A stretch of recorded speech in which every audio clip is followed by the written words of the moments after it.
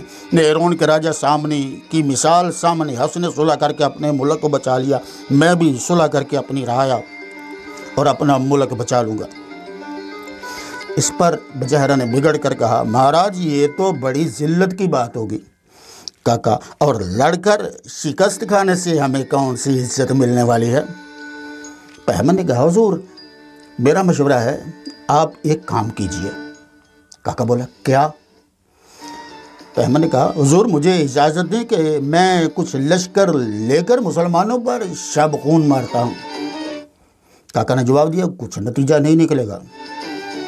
بہمن بولا اگر کوئی اچھا نتیجہ نہ نکلا تو پھر ہم مسلمانوں سے صلح کر لیں گے۔ بجہرہ کہنے لگا سپہ سالار کی رائے معقول ہے، اسے آپ کو منظور کر لینا چاہیے۔ کاکا نے جواب دیا مجھے خدشہ ہے کہ مبادہ محمد بن قاسم اس شب خون کے بعد پھر کہیں صلح سے انکار ہی نہ کر دے۔ بجہرہ بولا نہیں وہ صلح کا حریص ہے، اگر ایسا ہو بھی گیا تو پھر بھی وہ صلح کی طرف آ جائے گا۔ بہمن نے کہا مہاراج اگر ہماری تدبیر کارگر ہو گئی اور ہم نے مسلمانوں کو حزمیت دے دی تو تمام دنیا میں ہماری دھوم مچ جائے گی، مرد ہماری تعریف کریں گے اور عورتیں مدتوں تک ہماری بہادری کے ترانے گاتی رہیں گی۔ کاکا کہنے لگا میں دل سے اس بات کو نہیں چاہتا، لیکن اگر تم مناسب سمجھتے ہو تو جو دل میں آتا ہے کرو، میں منع بھی نہیں کرتا۔